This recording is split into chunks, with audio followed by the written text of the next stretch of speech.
Can you guys hear me okay? I guess you can. Wow. It just amazes me where life brings me sometimes. I can't believe that I'm actually standing here in front of a group like this. Normally my audience is women in prisons, kids on drugs, or women in abusive shelters. So this is a little different for me. I mean, think about this. I went from driving getaway cars for the mob to having breakfast with the president. And I recently just got back from a trip with the Pentagon for the military in Europe, which was just unbelievable, where life has taken me. And I'm figuring that this is not anything that I have anything to do with. I've learned that I am not the director of this movie called Life. It's the man upstairs that's writing the script, and I'm just following where he's leading me. And so here I am in front of you today. When Professor Uno called me and asked me to speak in front of you, and he told me that he was the professor of religious studies, I'm thinking, what does my life have to do with that? You know?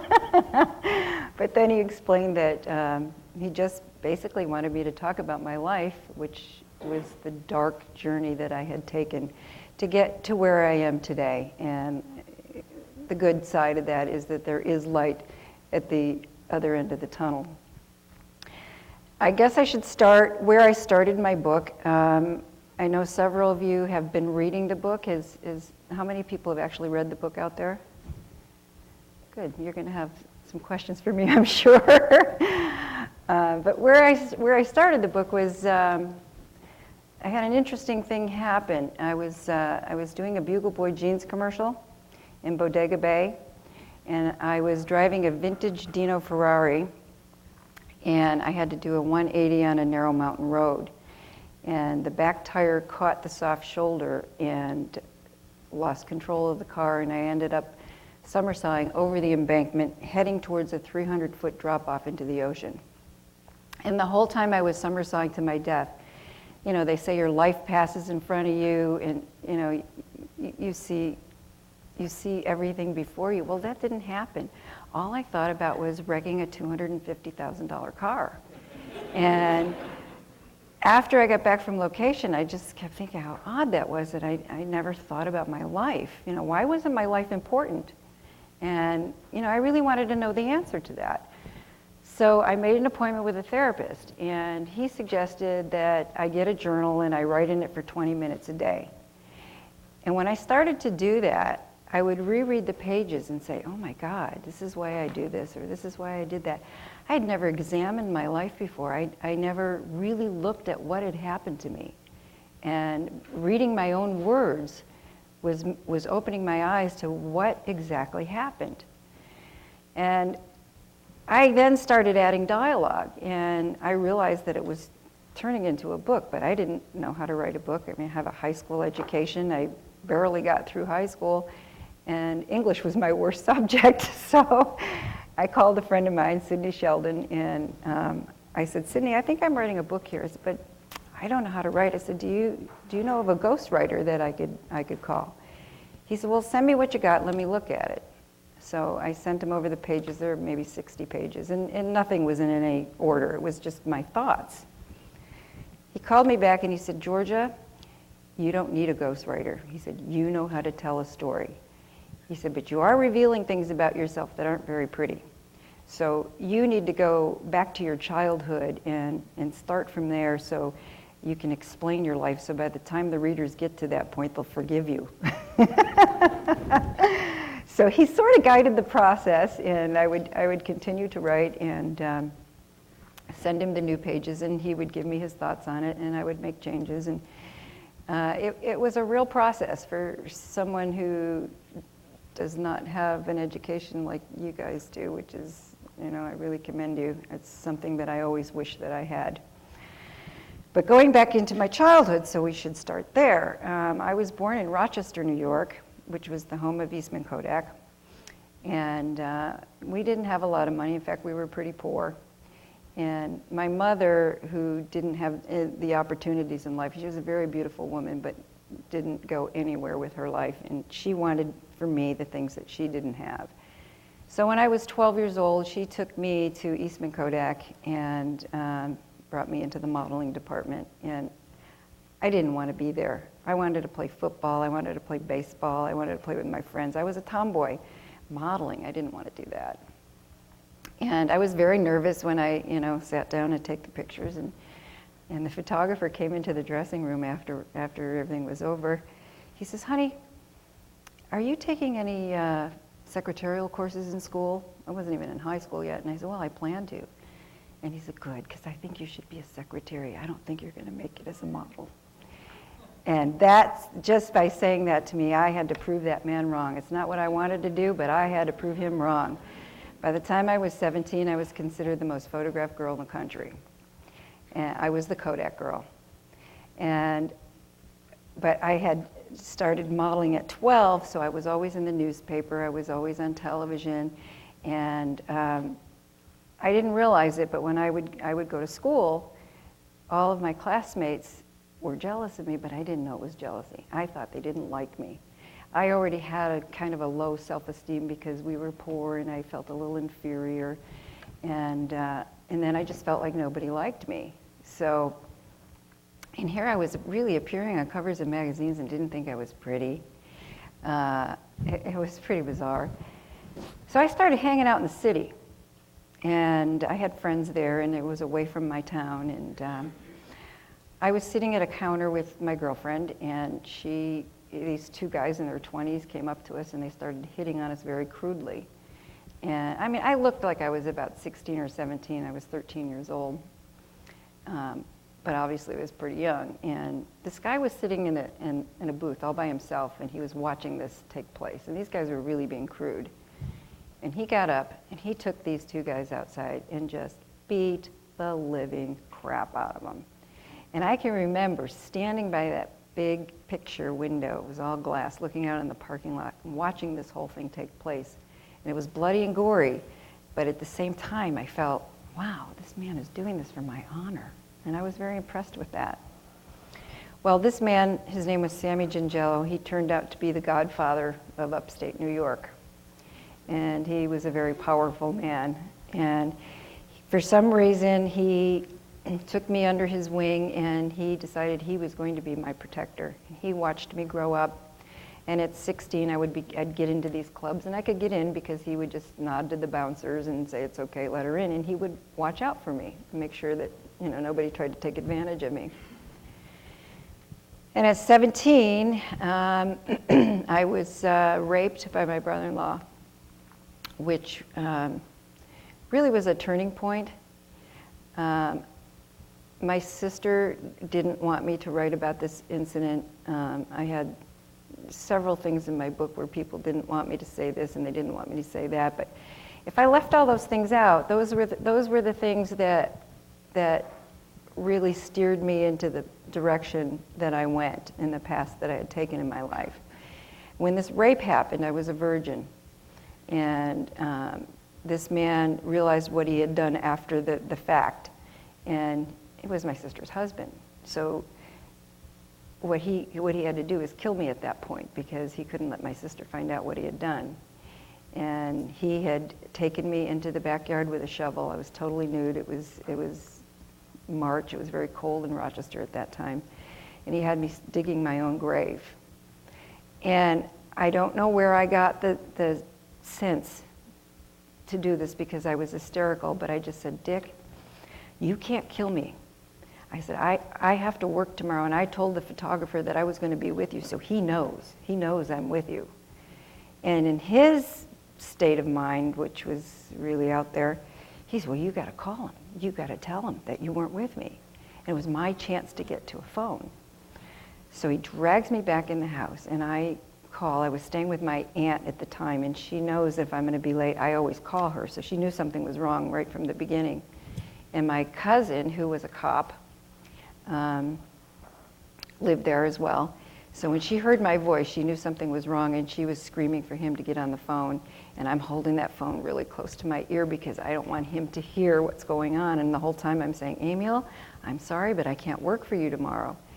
And my cousin gets on the phone and he says, where are you?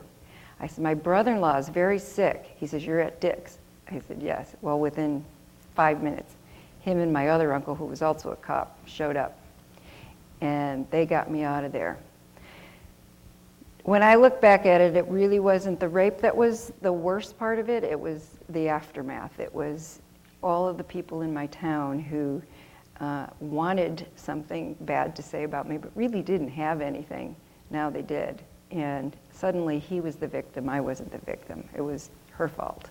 And that was really, you know, the court deal, everything was, it was very disturbing to me. In fact, I almost took my life. And I was so depressed. But Sammy G heard about this. And he called me in and sat down with me, and he wanted to have my brother-in-law murdered. And he had the power to do it. But I needed to give the okay.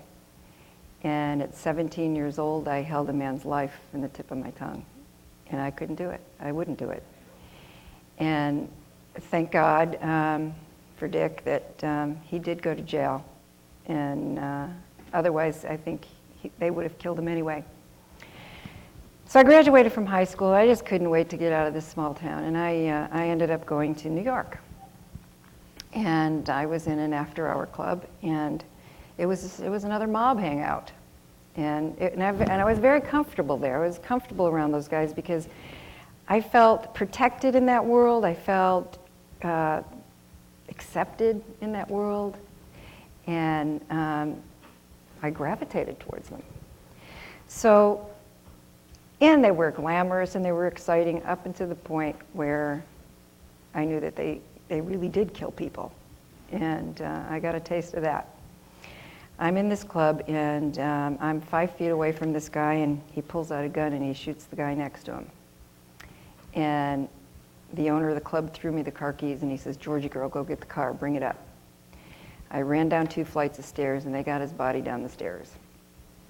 Threw him in the back seat, and I'm at the wheel. So I'm driving him to Bellevue Hospital, and I got there in record time.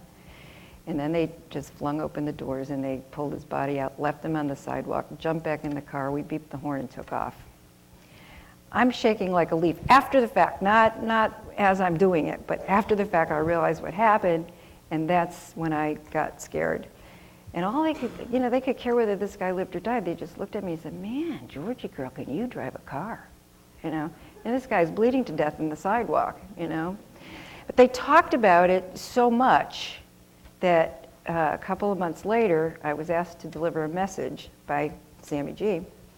And who I turned out delivering that message to was Carlo Gambino, who at the time was the boss of bosses in the mafia. And when I was introduced to him, his eyebrow went up and like he recognized me, but he had heard the stories. And after I left that meeting, the guy that walked me out said, the old man really liked you. And I said, which old man? They were all old, you know. I was 17 years old, 18 maybe by that time. So anyway, they started using me. They started using me to deliver packages, and you know, and I would pick up packages and I'd deliver them to JFK Airport. And I found out later there were millions of dollars in those packages, and I also found out that I was turning them over to the CIA, and supposedly they were laundering the money for the mob. So I started getting, you know, privy to a lot of information that I really didn't want to know. And one day, I took them to what they called pickups, and I would always just wait around the corner for them. And one day they came out and had their guns out, and they flung open the doors, they jumped in and said, step on it, and then I heard the sirens from the background. And they were ready to shoot to kill. If I didn't get away from those cops, somebody was going to die. And I got away, and I drove over sidewalks, and it was amazing, but I got away. And it was probably the worst thing that I could have done, because then they wanted to use me all the time. And you do not say no to these guys easily. And So I realized at that point how deep I was getting in, and it was very, very hard to pull out. Going forward a little bit, I marry a guy in the mafia. While we were dating, he was Prince Charming. After we got married, he became the Prince of Darkness. Slowly but surely, he started limiting my time with my family, my friends. He made me a virtual prisoner. And I witnessed him and two other guys kill a guy beneath my window. Actually, I don't know if the guy really died, but I'm assuming that he did. They beat him until he ceased to move and threw him in the trunk, and they drove away. And he knew I saw it. And he came up and choked me almost to death so that I wouldn't talk. And his abuse just became so horrible. I mean, he did things to my daughter, like, and she'd be playing and she'd be jumping into his arms off of the counter, and she did it 3 or 4 times, and the 4th time she did it, he moved away, and he let her fall to the floor, and she'd be crying, and he'd say, "There, that'll teach you to trust no one." You know, and this is a little 3-year-old kid. And she was so terrified of him that she would just run in the other room, and I could not leave. I was always trying to get away, but he would find me and the abuse would become worse. The one time that he put the gun to my head, and he sat there and he put 1 bullet in it and made me watch him do that, and he whirled it around and put it to my head, and he says, "Are you sure you want to leave?" No, I'll stay. "You're lying to me." And he actually clicked the trigger. Clicked it twice. And the next thing I knew, I was waking up and I was all wet. I thought he shot me. But what it was is I had passed out, and he threw water on me to bring me back, only to torture me some more. And the fear, the thing that happens when you're going through this abusive kind of a relationship. I remember at the time Patty Hearst was in the news, and we would see her in the bank, and she had a gun, and everybody was saying, "Oh, she's on their side." But it's what they call the Stockholm Syndrome, and it's where you start to relate to your captor because they're allowing you to live. You have such fear that you will do anything to stay alive, and you really do think you love that person, which is really very weird. I really didn't know what was happening to me until I was able to pull away from it and look back on it and see it for what it was. But when I was in it, I had no idea what was going on with me. And this is 30 years ago, 35 years ago. There were no books on the subject. There were, if you went to your priest, they urged you to stay. There were no safe houses. If you went to a therapist, you were considered nuts. There was really nowhere to turn, and you kept it all a secret. You didn't tell your family, although, they knew, they sensed things, but you're embarrassed, and you also think it's all your fault. Well, if I hadn't done this, he wouldn't have hurt me. And they really have you convinced that it's you. Well, a mob war had broken out, and I had been trying to get away from him forever, and we ended up going to Las Vegas, and I ended up going to Las Vegas, leaving him. But someone saw me. I was working in the Sahara Hotel, and called him and told him where I was, and he came to where I was, and when I got off of work, he was waiting for me.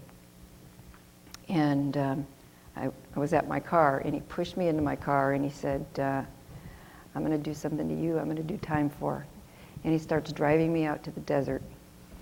And at that time, Las Vegas, that was like back in the early 70s, in 5 minutes you were out of town and you were in the desert. And there was one light, and then it was nothing but pure desert. And I knew if I didn't jump at that light that I was going to die. So as he's approaching the light, it turns green, so he starts to speed up. So I had to go. I just had to open the door and jump, and I did. And I landed on the pavement, and I had shorts on, and I was I was bleeding, and I looked up, and he's coming back at me, trying to run over me with the car. And I rolled out of the way just in the nick of time. And in the meantime, the light has changed again, and there's a car parked at the light, and there's a woman sitting at the light. I had no idea if it was a man or a woman. I just ran to the car, opened the door, and jumped in. And I said, please, just take me where there's people. So she said, does he have a gun? And I thought it was odd. I've been thinking about it later. I thought it was odd that she asked me that, because I knew that she had probably been in this situation before. She turned around, and he was trying to run us off the road the whole time. And we got in front of the Stardust Hotel, and there were 5 police cars parked there. And she said, do you want to stop? That's the thing that I thought was odd. And because in this world, the last thing you do is go to the cops. And she asked me that question, and I said yes. Now, I also knew that it would be death if I told the cops what happened, but I needed to have the security of them being around me at that point. So she drops me off, and she took off, and I ran over to the cop, and I'm hysterical. I'm bleeding. My hair is all disheveled, and my husband gets out of the car, and he's dressed in a suit. He looks like he just stepped off the GQ magazine. He walks over very calm, and he takes the officer aside, and he says, officer, this is my wife. He said, her psychiatrist thought it would be a good idea if we came out here. He said, but obviously this is not working either. Well, the cop believes him. Now we're going back to 72. And he looks at me and he says, lady, why don't you take your problems and go home? Home was not the direction I was going.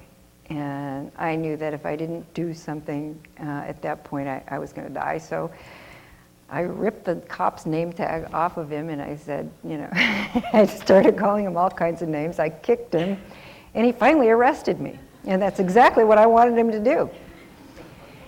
And so I got saved that night.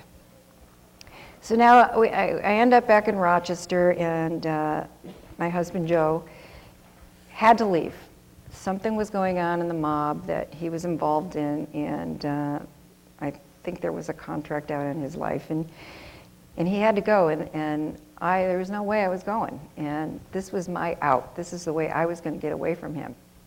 And shortly after he left, I had a knock on my door, and it was 2 detectives, and they took me up to the chief of detectives office downtown, and they put me in a room with a guy by the name of Al DeCanzio. And Al was sitting in the chief of detectives office with his feet up on his desk, sitting in his overstuffed leather chair, talking on the telephone. And it was pretty obvious to me that he was talking. He was waiting to go on trial for murder, but he was singing for his freedom. Well, nobody on the outside knew about this except for me now.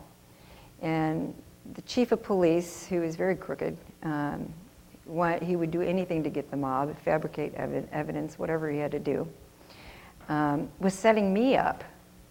And when I walked out of that office, I called my husband and told him what happened, and he said, get in your car, don't even think about your clothes, just get out here, get Tony, and start driving. He said, you're not safe, Mahoney's setting you up.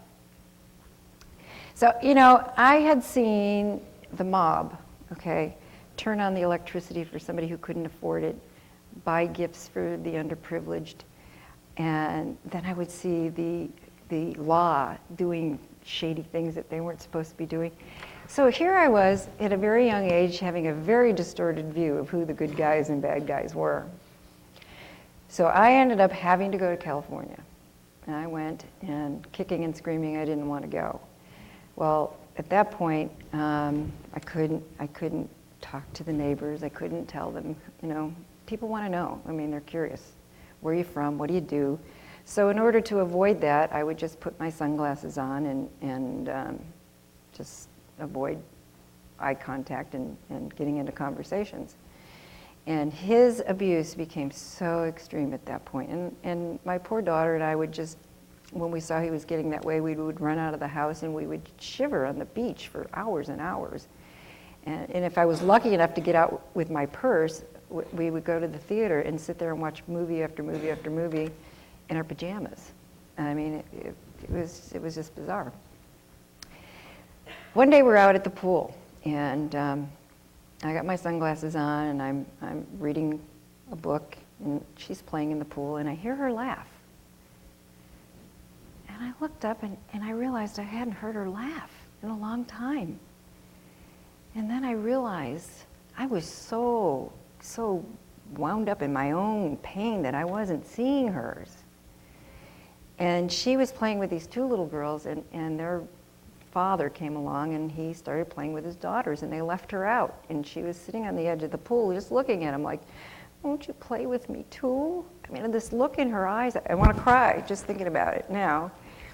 Well, when I saw that, I didn't think about it. I just didn't think. I didn't plan. I just got up, I took her by the hand, walked back to the condo, and I could see my husband playing tennis below the pool, so I knew where he was, and I just threw what I could in my car. My hands were shaking when I got in the car. I couldn't even get the key in the lock because I knew if he saw me and he caught me, I would be dead. And I just started driving, and I went by the tennis court, and he saw me with the clothes all piled up in the car. And he just looked at me like, you better turn around if you know what's good for you. And I just kept going. And I went north rather than south, or I would have been in Tijuana now, but I ended up in Hollywood. I remember seeing the Hollywood sign, and it was 5 o'clock traffic, and it was real smoggy, and the cars were going real slow, and I kept looking at the people's faces in the other cars, and it's like they were going home. They had a home to go to, and I didn't know where. I didn't know anybody, and my daughter was hungry, so I stopped to get her something to eat. I opened up my purse. I had $7 in my wallet and no credit cards. I had a full tank of gas, but no credit cards. I said, what am I going to do? And I looked at her, and she really gave me the inspiration to do whatever I had to do, but I wasn't going to go back. And I ended up stealing food in convenience stores. We slept in the car for a while. I finally found a friend who I used to model with in New York, and he had had a run-in with my husband, who he didn't really even do anything, but my husband was very jealous of him, and for him to open his door to me was very brave. And I ended up staying in his place until I could figure out what was going on. And I knew I couldn't model. I could on a really low scale, but I couldn't do anything on a national scale, which is where the money is. And because the mob would see where I was, they'd know where to start looking for me. And he would start looking for me, so he would know. So I started to realize that there was a lot of car commercials on the air. And then I began to realize that you couldn't see the driver. The driver was always blacked out. And I said, I could do this. I could do this. And this was, 30 years ago? They were putting wigs on guys then. And I would just show up on the sets. I'd find out where they were shooting car commercials, and I'd go and I'd bug these directors, and they would just look at me like, sure, she appears on covers of magazines? I don't think so. Nobody would hire me, and I just didn't give up. I wouldn't take no for an answer. And I just kept showing up and bugging them. And finally, one of them hired me, and he saw I could drive. And the word spread, and before I knew it, I was turning down more work than I could take. And it was perfect, because you never saw me. And I still got paid as an on-camera principal, for stunt work. And I hadn't ever jumped a car before, but they'd say, have you ever jumped a car before? I'd say, oh yeah, lots of times. And I did it like I had done it lots of times, I just went for it, and I did it. And after everybody was killed off, it took about 4 years, I was able to come out, and I formed my company, which is called Performance 2. And we sort of do what the Blue Angels do in the air, we do on the ground with cars. And it just turned my whole life around, and I really broke away from the mob, but they did find me. At some point I got a phone call, and this was in early 90s, I think it was. And it was this guy, Sal Reale, who worked for Carlo Gambino. And he had a job for me. And I've got a whole new life now. My friends are now celebrities, they're advertising people, it's a whole different world. And nobody knows about my past. Nobody knows anything about my past. And he doesn't say too much on the phone. He says, I have a job for you, it's worth 50 grand. And he said, you'll be getting something by FedEx tomorrow. He said, you know the name I'll be under, and he hangs up the phone. So the next day, FedEx comes, and there's a package there with an airline ticket to Las Vegas. The name of the hotel where I had to go. And I get there, and I'm dreading this whole thing because there's just no way I'm going back to this life, and there's no way they're going to pull me in. And just when I thought I was out, they wanted to pull me back in, So I get there and knock on the door, and this guy opens the door, and he's got an Uzi in his hand, and he kind of looks out and sees it's me, opens the door, and he says, "Sal's in the other room." So I went in the other room, and on 2 queen-size beds was $4.7 million. No, $4.3 million. And Sal, who I hadn't seen in years, just begins to talk about, okay, all right, you're going to take this through Texas. This was the skim money from Las Vegas going to John Gotti. And he said, you're going to go through Texas, he said, and they have a checkpoint there. He said, you're to go through at 12 o'clock because that's when they change guards and they won't really be suspicious. And who's going to be suspicious of you anyway, And I said, Sal, I can't do this. And he looked at me and he said, what do you mean you can't do this? He said, you owe me. He said, Sal, I cannot do this. I said, I'm going through a custody case with my son right now, and if anything should happen, I'll lose my son. It's just not worth it. I mean, I was going to give him any story possible, but I was not going to go back to that life. And he looked at me with fire coming out of his eyes, and I truly thought he was going to kill me. But he let me off. And I got back on the plane, I came home, and I shut the door on it. It was like totally behind me at that point. So now my book comes out, which is kind of, I'm scared. I am like totally paranoid that I will never work again when people in the industry find out about my life. And what had happened was I started getting emails from women all over the country saying how I had changed their lives, and one woman worked at a radio station, and she wrote me and said, if I had not read this book, she said, I wouldn't be here to be writing you today. She said, I was going to kill myself this weekend. She said, but after reading your book, she said, you made me see that my life was worth living, and if you can do it with what you were up against, I can do it. And that was one life that I saved that I know of. And another woman, a man was reading my book, and he had I had a brother-in-law that killed his wife, and he killed his 4 children, and then he killed himself. And I was standing in that cemetery surrounded by 6 caskets, and I knew how close I was to dying that same kind of death. And he was at that part of my book, and he just had no idea what domestic violence was all about up until that point. And he had met this girl a couple of weeks before. She lived in a different state. And she called as he was reading that part. And they're having a conversation, and he hears this banging on a door, and she says, oh my God, that's my ex-husband, I'll call you back. And she hangs up the phone. Well, because he was at that part in the book, he got worried. And he waited a few minutes, and he called back, and there was no answer. So he called the police. And then he kept calling all night long, and there was no answer.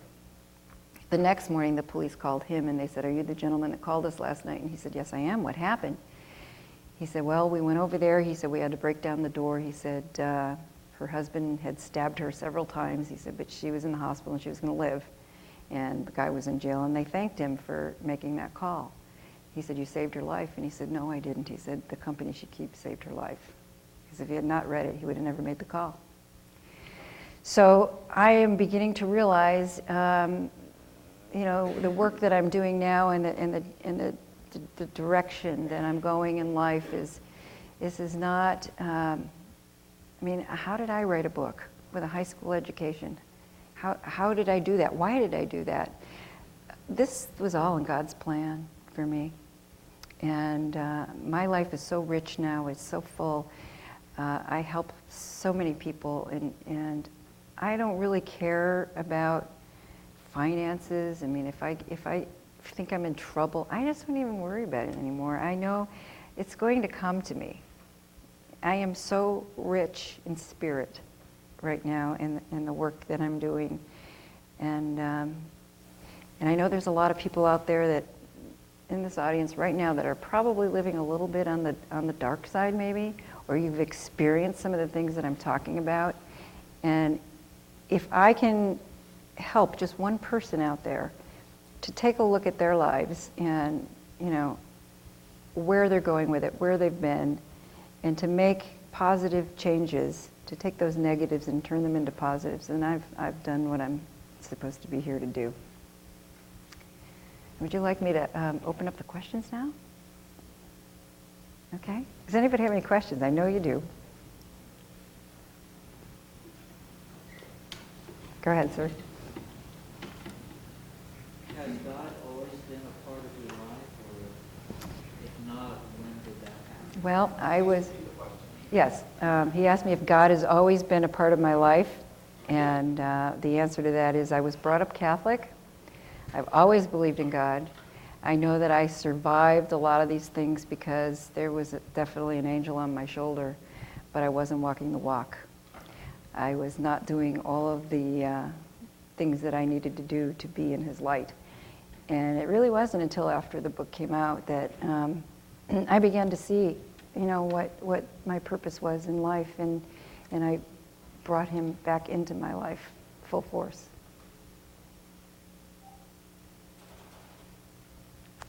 Anybody else? Okay, you got two. Let's go with the young lady first. Oh, you got two. There's three. Okay, you, honey, with in the center, the dark hair.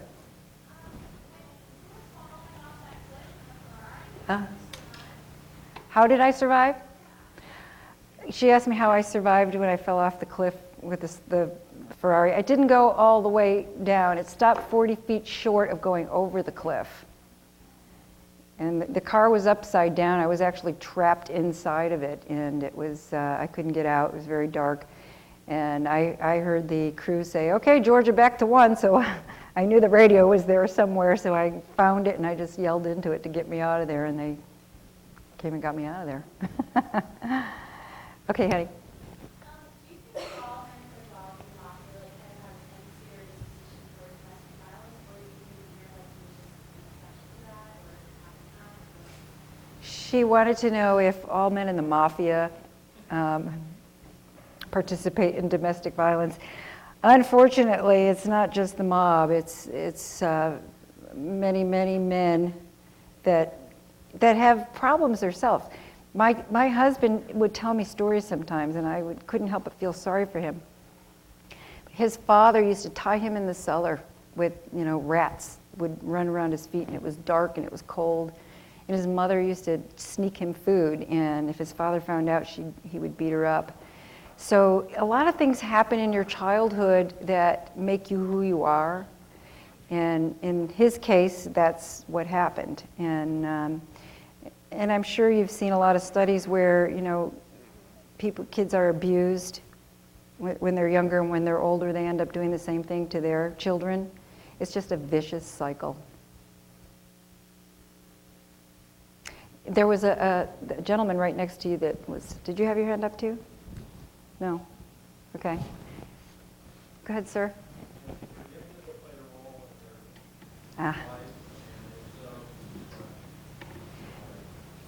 He's asking me if forgiveness has played a role in my life. Well, I'm glad you asked that question, because at the very end of the book, I have a page where I write a letter to my dead husband, and I forgive him. And at that point is when everything just lifted from me. It was such an amazing thing that had happened. It was just like all gone. It was all gone, because I truly did forgive him. I did, and that's, and it was forgiving him, letting that out, but letting God in. Yes.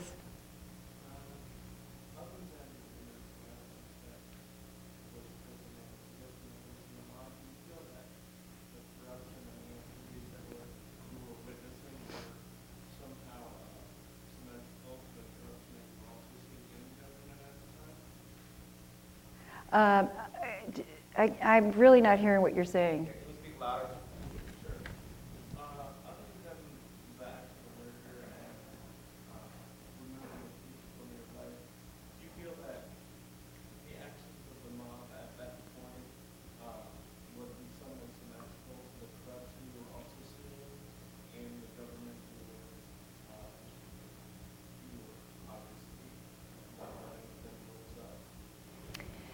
The question is, you seem to uncover the dark side of every facet of society. It wasn't just the mob, but it was also law enforcement and government.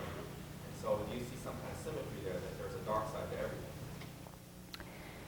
Well, you know, kind of what happened to me was seeing so much of this corruption and seeing the dark side of people, both in and out of the law.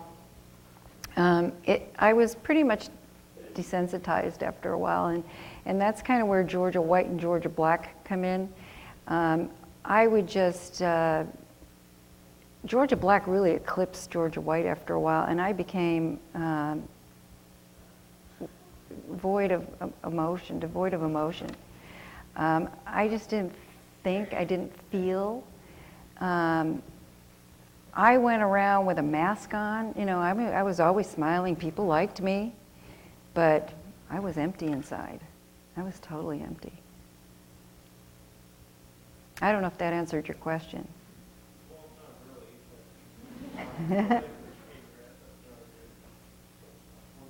but I was wondering at the time of the mass, whether or not the things that you were having your business on, you felt were as equally on the dark side, as you said, compared to the corruption that you were also seeing related to public officials. If you saw, yeah, she's saying if you saw the dark side of so much of society, then was there any place in society where you could get away from, even in your job, where there wasn't a dark side? Yeah, I did. I saw the good in people. I mean, I sought out the good. I really did. I didn't like that dark world. I didn't want to be there, and I tried very hard for a long time to get away from it. So I did seek out, the light, and I found, and that's how I got where I was, because I found a lot of people. I surrounded myself with good people, people that really pat me on the back for the good things that I was doing, and made me feel, like the person that I should have, felt that person before. I mean, I had no self-esteem. So these people, little by little, made me feel good about who I was and made me understand who I was. So yes, I did see a lot of light. I was not negative in thinking everybody was, corrupt, and no. Yes, sir. You mentioned that now after you've seen the light at the end of your journey, or you said that you see that all the dark side or the dark experiences that you went through made you who you are now. Mm-hmm. Now, how does that change your interpretation or your idea of good and evil, or these two separate forces or something in the world? But if all these things that were perceived as evil at the time you're experiencing them, that led up to this giant good that you're here now, is when you save people's lives, what does that mean about the existence of that thing of evil in people's lives? How do you explain that from your perspective? It's really funny, because when I was living the evil, I didn't think it was so evil. And it's interesting looking at good and evil now, and actually experiencing both to the point that I did, because I'm sure that a lot of people go through their lives and never experience the dark side the way that I did. I still have friends in the mob, and now what I do is try to show them the light. And it's amazing that some of them are actually listening. And I don't turn away from anybody. If you ask for my help, I'm there. Yes, sir. You briefly mentioned that you felt comfortable enough to come back onto the light. You said something about young people, some people died off. Mm-hmm. Was it certain people that were higher up that didn't kill off so that there was nobody that really cared in the mafia way? Well, there was really no one left that was the people who were going to kill me were killed themselves, so they were gone.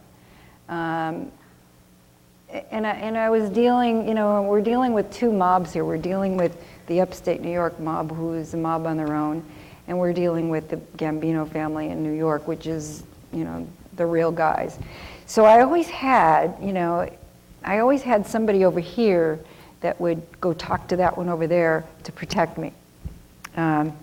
But when you're dealing with a bunch of guys in the upstate area who really were not sanctioned by the mob because they did things wrong, and so then they didn't have anybody to answer to. They just killed you if they wanted to kill you, and that's very scary, very, very scary, because normally, in the mob, if you want to make a hit on somebody, you've got to go to the top guy and say, this is why I want to do it, and this is what we think should be done. And the top guy's got to say, okay, do it, or give him a pass. It wasn't that way in upstate. And I got a little afraid because, my book is not about the mob. I'm not pointing fingers and saying this one killed that one. And when I talk about murders, I talk about something that's already, been documented, and I just give you the background on why it happened or whatever. But I don't say this one did this or this one did that. So there's really nothing in that book that they would want to kill me for, except for we're dealing with people who, don't go by the rules. I had a couple of incidences where I had death threats and on a live radio show and at a book signing, but you deal with it. Okay. Yes, sir.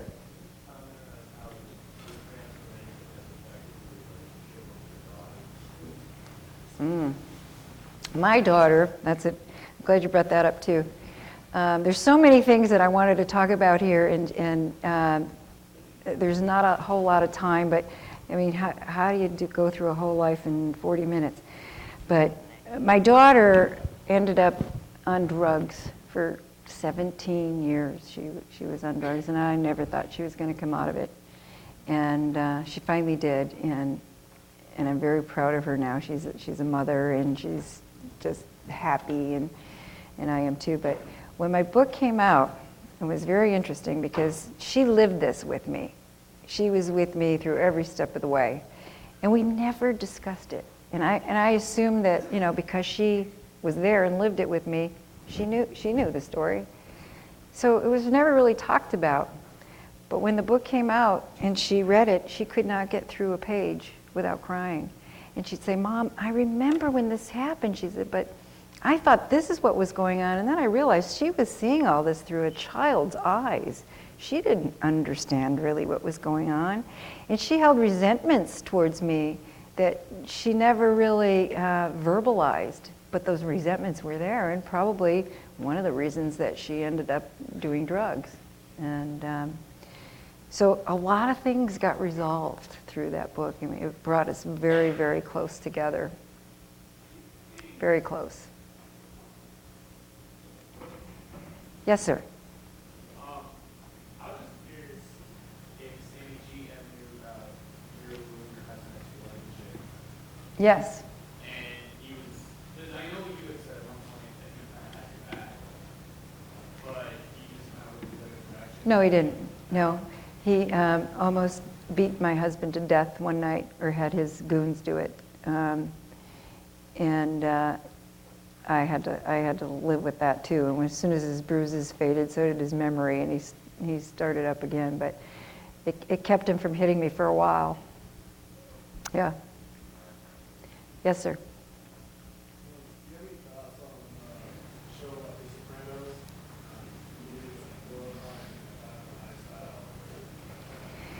Well, this is also an interesting question. We've been talking about this.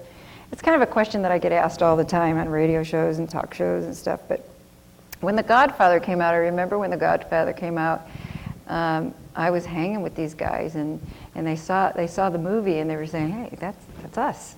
Hey," and they started dressing the part and wearing the pinstripe suits, and then the Sopranos came out, and when it first came out, I was actually sent 6 episodes before it came out on the air to critique it for its reality, and it was kind of a fun little thing at first. You know, the mother was living then. I don't know if you guys all follow The Sopranos, and she made it funny. She was not a typical Italian mother, but it was a cute little spoof on the mob. As time went on, it got very real. You know, you started to see them kill people, and that's really how the mob is. That's how they live. You know, they're not the guys that are all dressed up in suits. They're dressed in their bowling shirts, and that's the way they are. And they're uneducated, and when they talk, they make you laugh because, you know, they can't put 2 sentences together, most of them. But The Sopranos is really a very realistic view. You know, forget, you know, going to the therapist. A real mob guy would never do that. But it's very close. Yes? I have kind of a long question, and I hope it doesn't seem like it's coming from like left field. But so I need to set it up a little bit. It seems to me that very often we think of confrontations with the dark side as though we were standing in front of an abyss, right? And there's no way when we're in that situation, no ability to make sense of who we are in those situations and what is in front of us, what possible connection we have in the future. And I think from my own experience, it seems to me that what I notice about myself is that there are aspects of myself psychologically that can be triggered, right? Even though so much time has gone by, right? That this idea of transcendence isn't as reliable. You know, that all of a sudden we embrace the light and sort of overcome that dark side of ourselves. That maybe, you know, in a lot of ways, we do a lot of work to repress that dark part, right? And suddenly there will be a shift in circumstances, and all of a sudden we may be in front of the same abyss we were in front of when we were 17. And it's very difficult to then have any sort of gauge or knowing, you know, ourselves in that way as growing, being transparent to ourselves. So what would you say then to somebody who, you know, wants to take, right, has this more skeptical and maybe darker view, right, wants to take something from your story, first of all, right, knowing that we're not necessarily fully transparent to ourselves, and second of all, somebody who might not, right, really want to make use of a relationship to the divine as a way of measuring that kind of growth, because it seems to me like it needs a lot of other people out who want to understand this just as, you know, about psychological development or moral growth without God. Well, you know, I'm not a therapist. It's really when I tell my story and people pull from it what seems to hit home for them.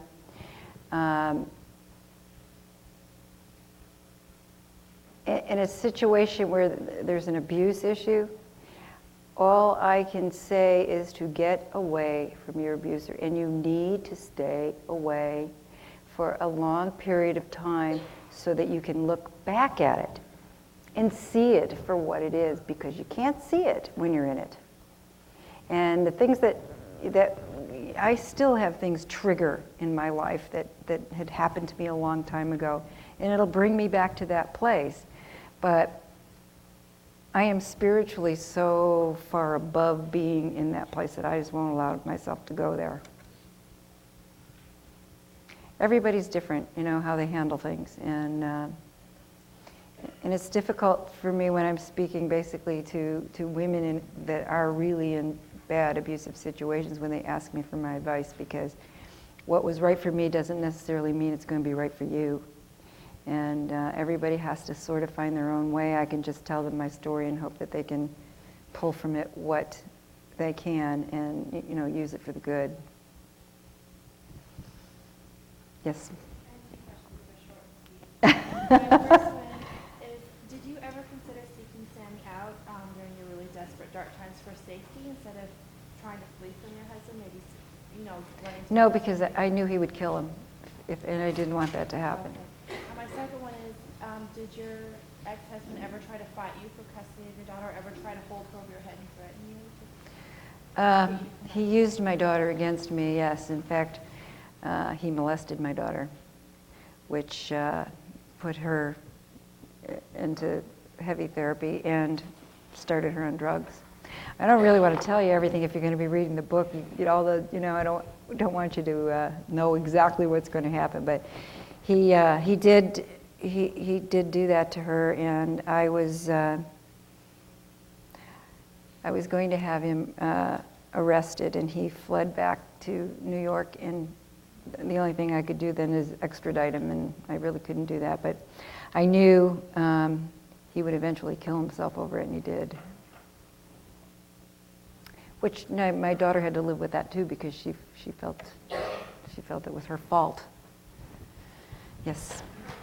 Georgia White and Georgia Black seem like one of the most necessary defense mechanisms that you had for most of the time. Mm-hmm. Was there any event that sparked that, or did it just gradually come on and you noticed? Yes, Georgia Black was born the night of the rape. And as traumas continued to happen in my life, she just got stronger and stronger until she just totally took over Georgia White, and there was no more Georgia White until much later. Yes. Yes, way back there.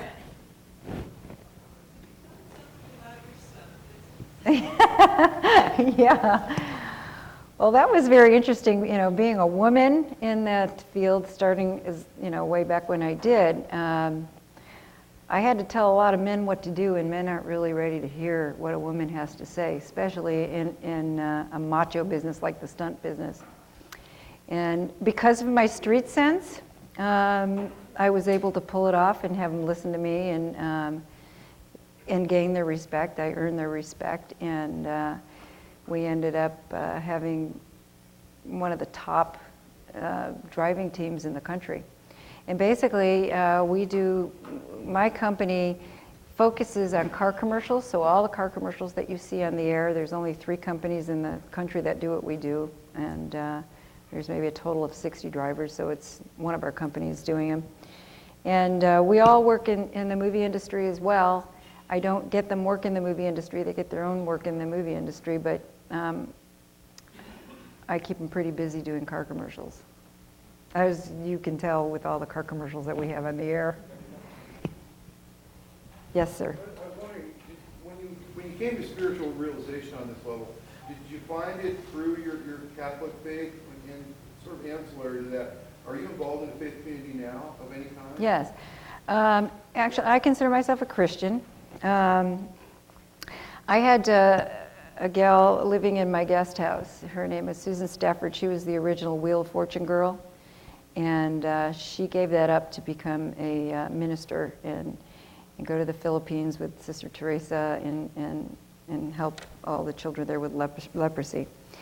And she was living in my guest house, and I kind of noticed all the people that would come into my house through her they had just such a beautiful light about them and such a peace. And I started hanging with these people, and we would go places together. And I just always felt good around them. And just slowly, I was kind of brought into that whole world. But I totally made the decision on my own, asking God into my life. And when I did, Susan said, "Get ready for the roller coaster ride, because it's going to be a good one." And boy, it really has been. Just opening my heart to Him was the things that have happened in my life has just been incredible. Okay, let's see, who else do we have? Okay. So in your book, you said how Tony went camp, like he Mhm. tried to play all the things that but the man at camp said, she really has to play something. Right. Through therapy, has she been able to do that? And yourself, have you been able to go through all of your stuff, or do you still feel like you still have so many things to go through, and it's just going to be a lifelong process for you to go like that? Well, we all go through, life is a lifelong process, you know. But, Tony didn't. She never did deal with it, and that's why she was on drugs for 17 years. And now that she's clear, she's, in the last 4 years, she's really begun to look at things, the way I did. And I've urged her to write her story from her point of view because it was so totally different than mine. And she started doing that, and she has cleared up a lot of things for herself. Before we finally give a final thanks to Georgia Durante, I just want to let you know that she's going to be available for book signing, and books are available to purchase at the back of the hall, and she will be doing book signings down here. So thank you so much for sharing this evening with us, and I understand that she'll be available to chat as well as while she's signing the book. So thank you all very much for coming, and thank you. You guys are great. Good audience. Thank you.